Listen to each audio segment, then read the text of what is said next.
In the final, desperate winter of World War II, the German people were clinging to a single savage promise that the American soldiers crashing through their western border were monsters. They were told to expect degenerate gangsters, racially impure barbarians who would rape, pillage, and burn everything in their path. For years, the most powerful propaganda machine in history had hammered this message home, painting a terrifying portrait of the enemy. But on the cold, misty morning of April 7, 1945, in a small town just west of Berlin, a 23-year-old woman named Hedwig Miller stood at a broken window and saw the truth. And that truth was more terrifying than any lie. She wasn't a soldier, not in the traditional sense. She was a Helferin, one of thousands of female auxiliaries in the Wehrmacht. For 3 years, she had served the Reich, believing in its cause, its power, and its promised 1,000-year destiny. Now, through the shattered glass, she watched the enemy arrive. But these weren't the savage hordes she had been promised. They were disciplined. Their uniforms were clean. They moved with a casual confidence that spoke of endless strength, a confidence that comes only from men who have never known true, gnawing hunger. And then she saw the trucks, an endless river of steel, more vehicles than she had seen in the entire war, rolling into her ruined town. They weren't unloading weapons for an execution. They were unloading crates of food, tins of meat, sacks of flour, blankets. An African-American soldier, a man she'd been taught was a subhuman, gently handed a bar of chocolate to a stunned German child.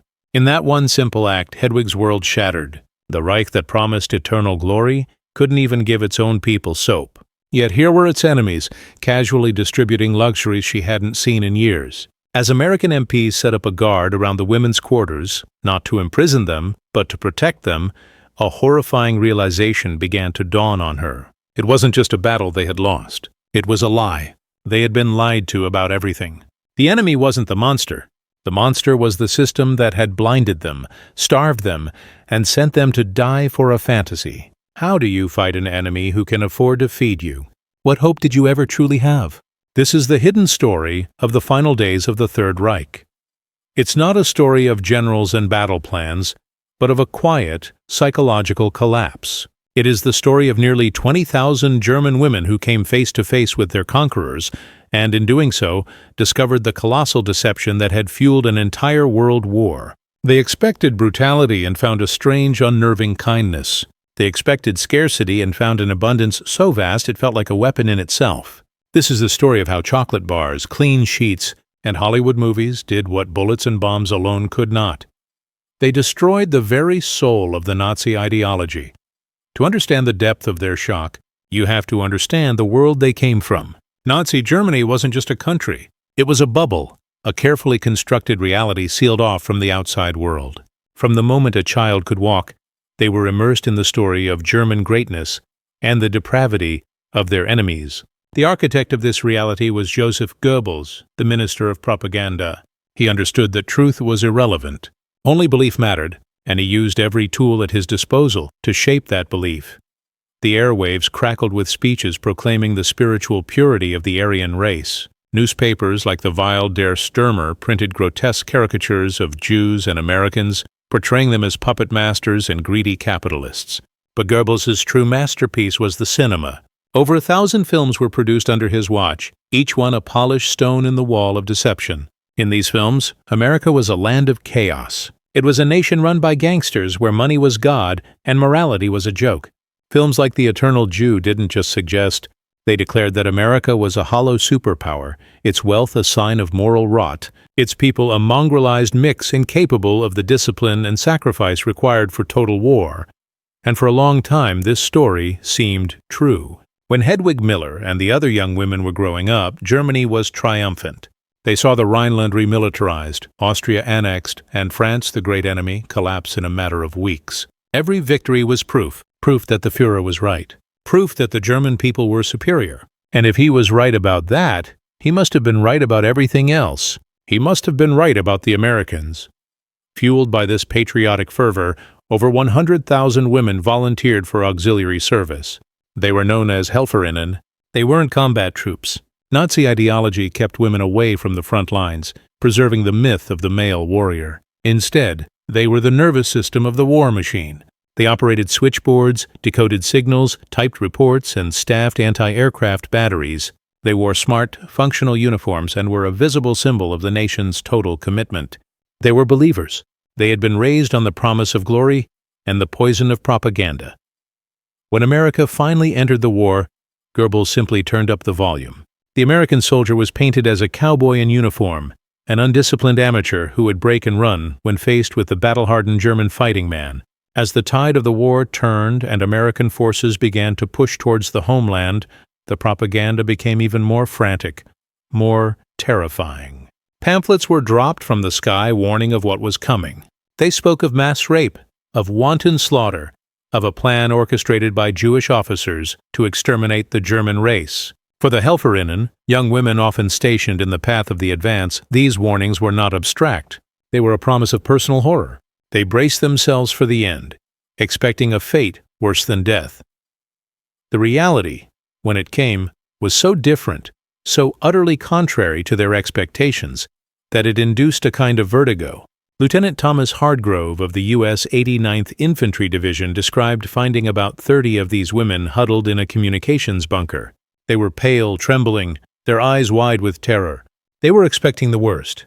Through an interpreter, he explained they were now prisoners of war and would be treated according to the Geneva Convention. The relief that washed over them was so intense it was like a physical wave. Then a soldier offered one woman a K ration, a simple wax-coated box of processed food. She broke down, sobbing uncontrollably. She kept repeating the same two words, Essen zu viel, food, too much. She was not crying from fear, but from the shock of seeing a single soldier's meal that contained more calories than her rations for an entire day. This scene was repeated thousands of times across the collapsing front. As German lines disintegrated, units retreated in chaos, often abandoning their female support staff. The Americans, following protocol, rounded them up. Gretchen Kohler, a signals auxiliary captured near Frankfurt, was taken to a former hotel for processing. In a smuggled letter, she tried to explain the impossible situation to her family. "We each have a real bed with clean sheets," she wrote. "We receive the same rations as the American soldiers. It is more food than I have seen in a year. Yesterday they gave us all chocolate bars and cigarettes, as if these were things of no value." She couldn't comprehend it. These were not just items, they were treasures. In the final year of the war, German civilian rations had been slashed to near starvation levels. Even soldiers were going hungry. The black market was the only source for luxuries, and it demanded a fortune. So Gretchen asked a guard a simple question. Why would they waste such precious things on their prisoners? The American soldier just looked at her, confused by the question itself. "Lady," he said with a shrug, "this ain't luxury where we come from. This is just Tuesday." That one phrase, "this is just Tuesday," was a psychological atom bomb. It revealed a gap between their two worlds that was wider than any ocean. This wasn't just about food. It was a symbol of a deeper, more profound truth. The American war machine wasn't just powerful. It was casually, effortlessly, insultingly abundant. This abundance was the first, and perhaps most powerful weapon to dismantle the Nazi worldview, because an ideology built on strength, superiority, and sacrifice crumbles when faced with an enemy for whom strength is so effortless it requires no sacrifice at all. 4. Women who had been taught that sacrifice was the ultimate virtue and that their hardship was a sign of their spiritual strength. This casual American plenty was deeply unsettling. It wasn't just the K rations, it was everything. It was the sheer number of vehicles. By 1944, America was producing over 50,000 military vehicles every single month. Germany's total for that entire year was barely half of that. Captured German soldiers had a grim joke. If you see a plane in the sky, if it's silver, it's American. If it's brown, it's British. If it's invisible, it's the Luftwaffe. The Helferinnen now saw this reality with their own eyes. Ilse Weber, a communications specialist, kept a diary. "The Americans appear to have an inexhaustible supply of everything," she wrote. "Their trucks run constantly, burning fuel without a second thought. When a Jeep breaks down, they often don't even bother to fix it. They just abandon it on the side of the road and get another one." She watched a supply sergeant throw away 15 pairs of boots because they had slight water damage. In Germany, she noted, those boots would have equipped an entire platoon. Men would have killed for them. The abundance extended to the soldiers themselves. The women remarked on their personal possessions. Every GI seemed to have a watch, a fountain pen, a camera. They had multiple changes of clothes, and they had personal hygiene kits, with their own toothbrush, razor, and bar of soap. They used fresh, clean water to shave every single day. This simple act of grooming was a profound shock. German civilians had been ordered for years to conserve every drop of water. Soap was a rationed luxury, yet here were the degenerate cowboys, practicing daily rituals of cleanliness that had become impossible back home. And then there was the most disturbing contrast of all, the physical condition of the soldiers. For over a decade, Nazi propaganda had celebrated the myth of the tall, strong, physically superior Aryan. But after years of wartime deprivation, the average German soldier was gaunt and weary. Now the Helferinnen were face to face with Americans who, on average, were several inches taller and visibly healthier. Decades of better nutrition in the United States had produced a generation that literally towered over their enemies. This created a deep, unspoken crisis of faith. Helga Brandt, a medical auxiliary, wrote about her profound confusion, especially regarding African American soldiers. "We were taught these were inferior beings, barely human," her diary reads. "Yet they are tall and strong. They operate complex machinery with confidence. They show none of the mental deficiencies we were told was a characteristic of their race." To see a black soldier, a figure from the lowest rung of the Nazi racial ladder, behaving with professional correctness and physical vitality, was to see the entire ideological structure of Nazism exposed as a fraud. The lie was not just wrong, it was the exact opposite of the truth. This was only the beginning. The initial shock of material abundance was overwhelming. A tidal wave of evidence that their nation had been engaged in a hopeless struggle from the start. But this was a simple, measurable reality, a matter of counting trucks and calories. In the coming weeks, as these women were moved from temporary holding areas to more organized internment camps, they would be confronted by something even more disorienting. They would discover that America's greatest superiority wasn't in its factories or its farms. It was in its culture. They were about to be exposed to a weapon for which they had no defense. A weapon so subtle and so powerful it would change many of them forever. The flickering, seductive light of a Hollywood movie screen. In the makeshift halls and converted barns of the internment camps, the Americans began setting up projectors. The German women, summoned from their barracks, were suspicious. They expected more lectures, more indoctrination, perhaps humiliating films showcasing German defeat. The guards stood at the edges of the room, their posture relaxed, almost casual. A white sheet was hung, the lights went out, and a beam of light cut through the darkness. The prisoners braced themselves. What they saw next, however, was not propaganda. It was magic. It was Charlie Chaplin slipping on a banana peel. It was the Marx Brothers causing chaos in a high society opera. It was cowboys galloping across vast open plains under a sky that seemed impossibly wide. Ripples of hesitant chuckles in the dark room turned into waves of open, unrestrained laughter. These were women who had forgotten how to laugh, who had lived for years under a regime where humor was state-sanctioned and joy was a collective duty. Now, in a prison camp surrounded by their enemies, they were finding it again. For a few hours, the barbed wire, the guards, and the crushing weight of their defeat simply dissolved. The power of a good story was replacing the poison of a bad one. The contrast with the cinema of the Third Reich was staggering. German films were heavy, monumental, and suffocatingly ideological.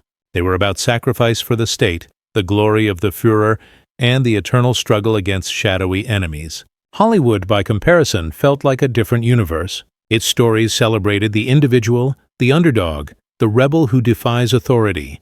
The prisoners watched comedies that mercilessly mocked the rich and powerful, an act that would have meant a death sentence in Germany. They saw westerns where a lone man with a moral code could stand up to a corrupt system and win. These weren't just stories. They were dangerous ideas, smuggled into their minds under the cover of entertainment. And then there were the women on screen.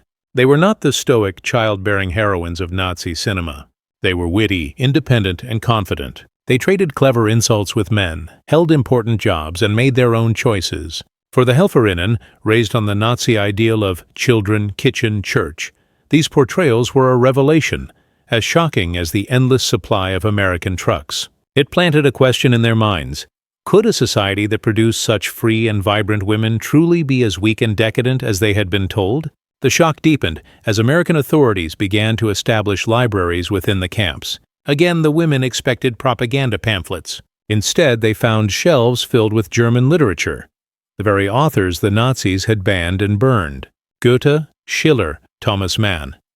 It was a quiet, powerful message. The Americans understood their culture better than their own leaders did. Alongside these German classics were books by Mark Twain, Jack London, and Ernest Hemingway, offering windows into an American soul that was far more complex and thoughtful than any propaganda film had ever admitted. Reading these books, many for the first time, they began to realize that the world was infinitely larger and more varied than their sealed-off reality had ever allowed them to imagine. But the Americans had another, far more brutal form of education in mind. This was the organized, systematic process of denazification. It was a forced confrontation with the truth.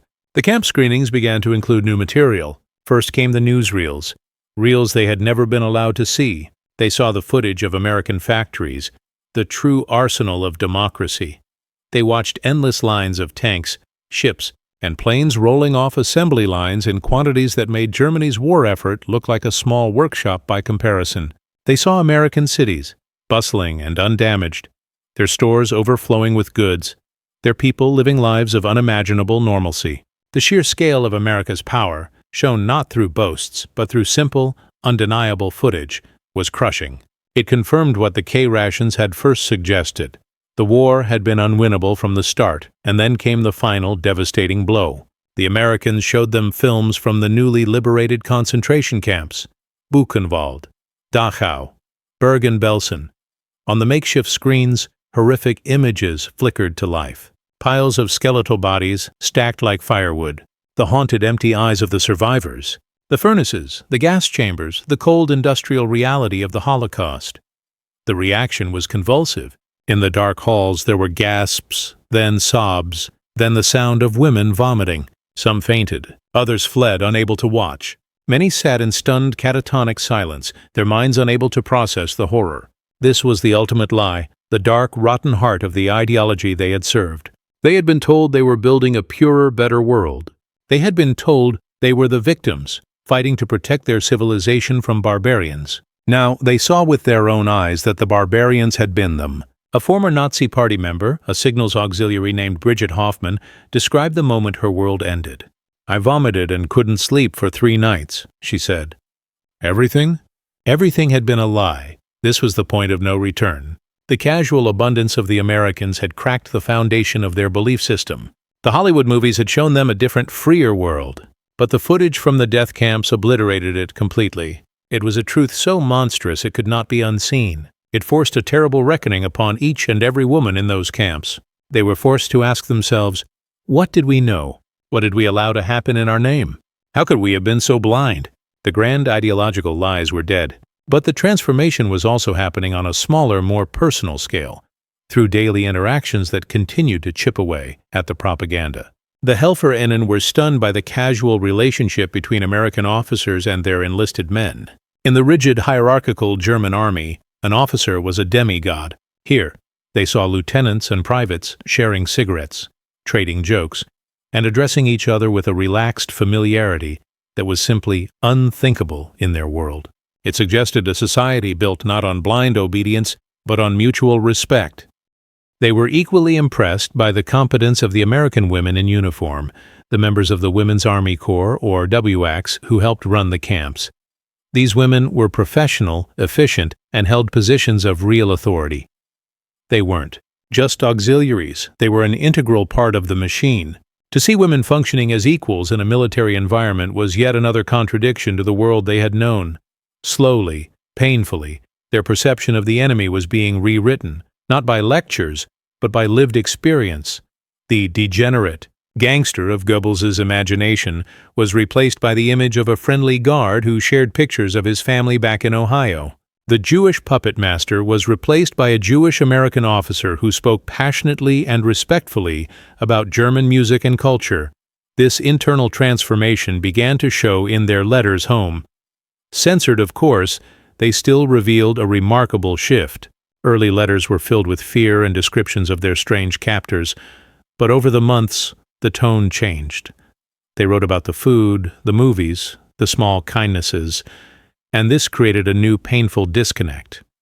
Their families back, in the ruins of Germany, who had only experienced the Americans as the crews of bombers that flattened their cities, couldn't understand. They read these letters with suspicion. Accusations flew back across the Atlantic in return mail. You've been brainwashed. You're a collaborator. You've forgotten the suffering of your own people. And so, the Helferinnen found themselves trapped. They were caught in a lonely purgatory between two worlds. The old world of the Reich was a ruin, exposed as a monstrous lie. But they could not yet belong to the new world of their captors. They were prisoners, stripped of their ideology, their purpose, and their national identity. They had been defeated on the battlefield, but the more profound defeat was happening now, inside their own minds. They had seen the truth, and the truth had not set them free. It had simply left them adrift in a sea of confusion, with no map, no compass, and no shore in sight. Their indoctrination was over. Their re-education was just beginning. By the autumn of 1945, the guns were silent, and a new, colder reality had settled over Europe. For the tens of thousands of Helferinnen held in American internment camps, the war had been over for months, but their private battle, the war within their own minds, was entering a new, more complex phase. The process of release began. It was not a moment of joyous liberation, but one of profound anxiety. They were being sent back to a home that no longer existed, to families they barely recognized, armed with a truth that nobody wanted to hear. Before they could leave, they were processed. American officers, sometimes aided by German-born psychologists, conducted interviews trying to sift the ardent, high-ranking Nazis from the millions who had simply been swept along by the current. The women filled out detailed questionnaires, Fragebogen, documenting their history, their service, their level of involvement. For most who had served in clerical or communications roles, the process was straightforward. They were deemed to be of minimal security risk. They were given their release papers, a final ration package, and a train ticket to nowhere. They stepped out of the camps not as defeated soldiers, but as changed women. The physical transformation was obvious. They had gained weight. Their chronic health issues, from malnutrition to dental problems, had been treated by American doctors. They looked healthier than they had in years. They were returning to their people not as starved victims, but as unnerving evidence of the enemy's well-being. And they carried with them small, hoarded treasures, a bar of soap, a pack of cigarettes, a tin of coffee, items more valuable than money in the ruined landscape of post-war Germany. These small comforts, given so freely by their captors, would soon become symbols of betrayal. Their journey home was a descent into a nightmare. They traveled through the Trümmerlandschaften, the ruinscapes of their homeland. Cities they had, known as vibrant centers of culture, were now skeletal remains. Vast landscapes of rubble and twisted steel, haunted by the ghostly figures of the survivors. They saw their own people, the master race, reduced to digging through garbage for scraps of food, their faces gray with hunger and despair. The contrast between these gaunt figures and their own relatively healthy appearance was a source of immediate and painful shame. They were Germans, yet they looked like outsiders. They felt like ghosts, returning to a graveyard that had once been their home. The true collision came when they finally reached their destinations. In basements, in shelters, in the standing, remnants of bombed-out apartment buildings, they found their families. The reunions they had dreamed of for years turned into tense, awkward encounters, thick with suspicion and misunderstanding. When they tried to describe their experiences in the camps, the food, the movies, the unexpected decency, they were met with a wall of disbelief. Erica Brown, returning to Hanover, told her father about the endless American food supplies. He accused her of lying, of having a fantasy. He insisted that the chocolate she brought home must have been looted from captured German factories. He simply could not accept the possibility that the enemy he had been taught to despise possessed an abundance that his own Führer could never provide. His entire identity was built on the myth of German superiority, and to accept his daughter's story would be to admit that his entire life, his entire sacrifice, had been based on a pathetic falsehood. It was easier to believe his daughter was a liar. This story repeated itself in countless broken homes across Germany. The Helferinnen carried a dangerous knowledge. They had seen behind the curtain. The civilians, on the other hand, had only seen the American war machine from one perspective, from below. For them, the Americans were the faceless crews of the B-17 bombers that had turned their cities into firestorms. They were the architects of their misery. To hear stories of their kindness or generosity was not just confusing, it was insulting. It was a violation of their own suffering. The women who spoke of their experiences were quickly isolated. Whispers followed them in the bread lines. Neighbors would turn away as they approached. They were accused of being collaborators. The phrase they heard most often dripped with venomous insinuation that they must have earned their special treatment through dishonorable means. Their new perspective, born of direct experience, was seen as a betrayal of their own people. They had crossed a line and they could never truly come back. They had become strangers in their own land. But a private transformation once begun cannot be easily reversed. While many struggled with this new isolation, they could not unsee what they had seen. They now knew that a different world was possible, a world not built on scarcity, fear, and blind obedience. And as the years went on, a strange thing began to happen. The micro-reality of the prison camps began to replicate itself across all of Western Germany. The Marshall Plan arrived. It was, in essence, the prison camp experience writ large. America, the conqueror, began pouring unimaginable sums of money, food, and resources into rebuilding the nation it had just defeated. It was the K-rations and chocolate bars all over again, but this time it was for everyone. The initial German reaction was one of suspicious disbelief. But as the aid flowed in, as factories were rebuilt, as the food supply stabilized, and as the new currency, the Deutsche Mark, gained strength, the practical evidence became undeniable. The American system, the one they had been taught was decadent and weak, was a powerhouse of reconstruction and generosity. It delivered not on promises of mythic glory, but on the tangible reality of a full stomach and a warm home. This national reconstruction allowed the personal transformations of the Helferinnen to finally find a place in the new Germany. Many of them, fluent in English from their time in the camps and uniquely positioned to understand the American mindset, became crucial bridge builders in the occupation. Hedwig Miller, the woman who had watched the Americans arrive through a broken window, was one of them. In 1948, she took a civilian job with the American military government in Munich. It was a controversial choice, one that distanced her further from some of her old friends, but for her it was the only logical path forward. She had seen the failure of one system and the success of another, and she chose to align herself with the future. And then came the most intimate form of reconstruction. Thousands of former Helferinnen did something that would have been unthinkable just years earlier. They fell in love with and married American soldiers. These were the ultimate collaborators, in the eyes of the hardliners, but for the women themselves, it was the final personal rejection of the lies they had been fed. The enemy was no longer an abstract monster. He was a husband, the father of their children. Hedwig Miller married a former Army sergeant named James Lawrence. In 1955, she left Germany forever and moved with him to his hometown of Columbus, Ohio.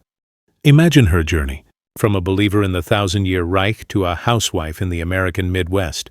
Nazi propaganda had promised her that America was a spiritual wasteland, a place devoid of culture and meaning. Instead, she found a life of quiet dignity, opportunity, and a level of personal freedom she had never known. In a later interview, she reflected on her transformation. "People ask if I was afraid when the Americans came," she said.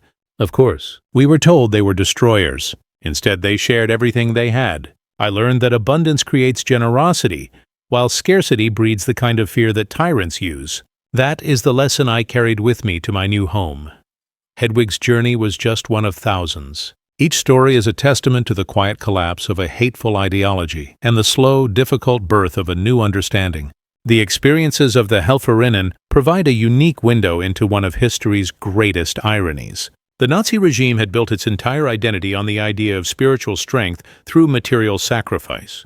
It preached that American materialism was a sign of moral and racial weakness. Yet it was exactly this material abundance, this overwhelming industrial and agricultural might, that proved to be the most effective weapon against its ideology. The chocolate bars, the cigarettes, the K-rations, they contained more than just calories. They were tangible proof of a system that worked. They demonstrated organizational competence, societal cohesion, and a level of prosperity that Nazi Germany, even at its peak, could only dream of. The West German economic miracle of the 1950s was built upon the same principle. It was the practical daily demonstration of a better way that ultimately won the loyalty of the German people, far more effectively than any political lecture or propaganda campaign ever could.